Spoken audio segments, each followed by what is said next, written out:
Greetings, brothers and sisters. What is up? Welcome back to yet another one from us. And this time around, I think we're still on Trump and aid and how Trump is shaking Africa. That is the big news from south to north. Okay, from south to the Sahel, because the northern Africans don't think they are talking about it. Mr. Donald Trump, thank you so much for shaking up the continent, its leaders, its people.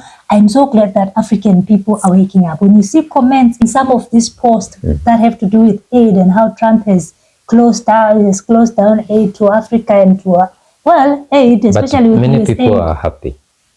People are celebrating and people are waking up and realizing that, by the way, I think it was time. Even yesterday, Elon Musk just retweeted or re-X'd. So I don't know what they call it nowadays. They still call it that. Retweeted a tweet in which an American had written and said, and put a video of a Nigerian who was talking about how he's happy that the aid has ended. And she was saying that a lot of Africans are making videos supporting this and saying that the US needs to end it permanently because it doesn't reach the normal people. We need to wake up. That is Elon Musk who had shared it.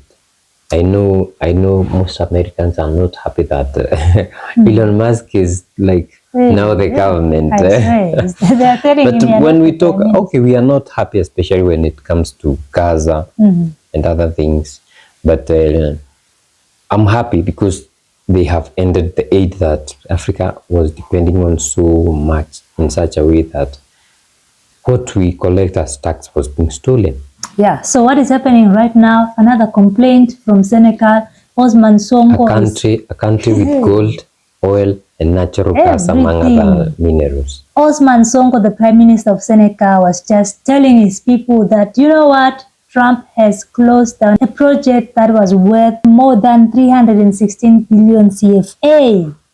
That project has been blocked in Senegal just because Trump decided they're not doing this shit. That's a very little amount of money when compared to what they make. Compared to what the French are collecting with the Senegalese paying toll, or compared to what they are collecting from the port, the airport, and mining.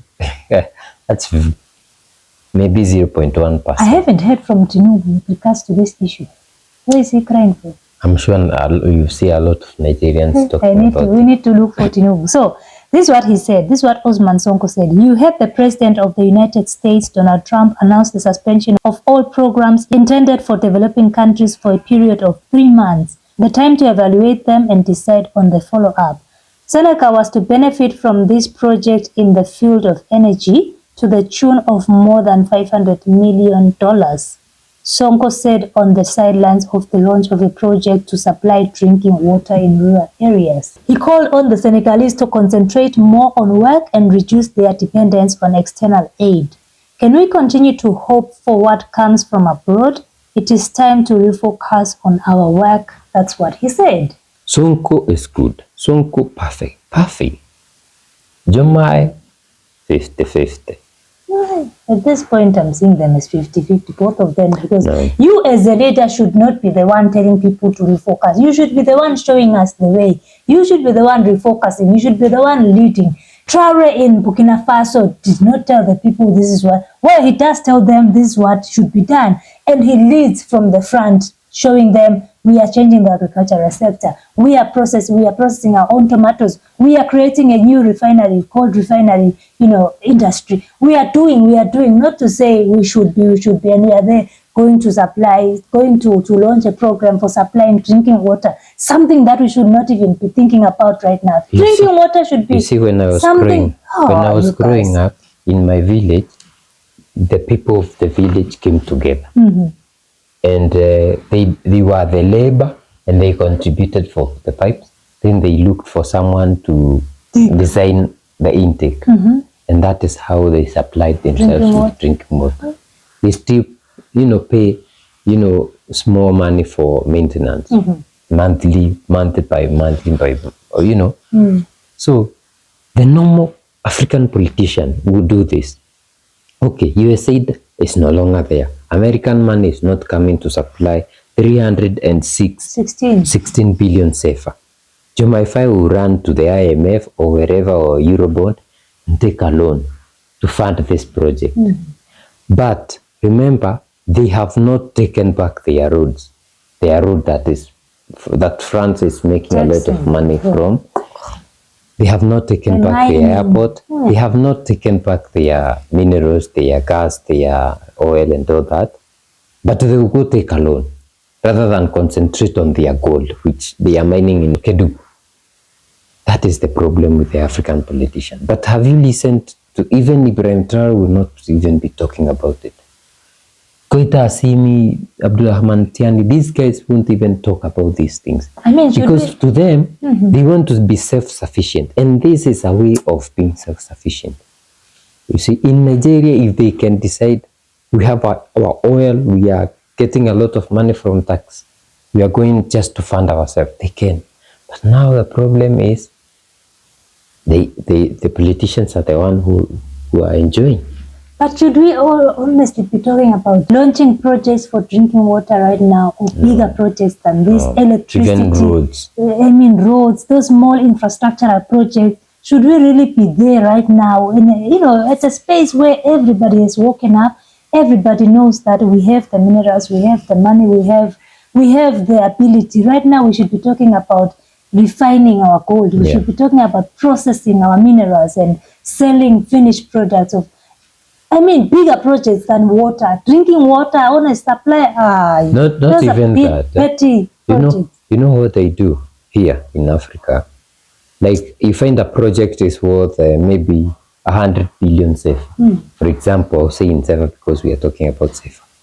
But by the time it goes on paper, it has been inflated to the 300 billion. So the 200 on top belongs to some people, some politicians, some courts, some secretaries. But the project is worth 100. So not that we cannot afford, we can. But now we have big tummies, big mouths, corruption. That is what we are funding. And that is why we are glad that USAID is gone, because it has been funding corruption. Now the people have to rise up, because if you don't find medicine in the hospitals, the government is sleeping. They won't continue eating the money. That money will have to go back to health. They will have to look for money, not from loans, because you cannot keep taking loans which are unsustainable. You have to go to your minerals and now decide how to get the money. Otherwise, the people will oust you. That's where we are. Brothers and sisters, it's been almost a year since Ousmane Sonko and Jomaifi became the leaders of Senegal. Have we heard a lot from them? Have you seen a lot from them? You've been saying, let's give them time. I think right now, their time is over. We know where we are going with Senegal. Hopefully, the new leadership of Senegal in the next coming years. They took the parliament. We are not giving them that. You see, we were hoping that with them having the parliamentarians on their side, it would be better. Look at what is happening. We are launching drinking water projects instead of doing bigger things. And we are here telling people we should be doing things on our own. Why don't you do the things? And we see from your leadership that it's possible. Ousmane Sonko, Jomaifi, I've always been doubting your leadership. But this has just put a stamp to say Senegal can do better. We need better leadership for Africa. It's a small country, it's a rich country. You can do everything you want. Let us know what you think about this, brothers and sisters, in the comment section down below. If you would love to support us, we do have Buy Me a Coffee. The link is in the description box down below. We also have super thanks and super chats. You can also support by liking, sharing, commenting. We love to hear from you in the comment section, and subscribing. We'll see you in the next one. Bye.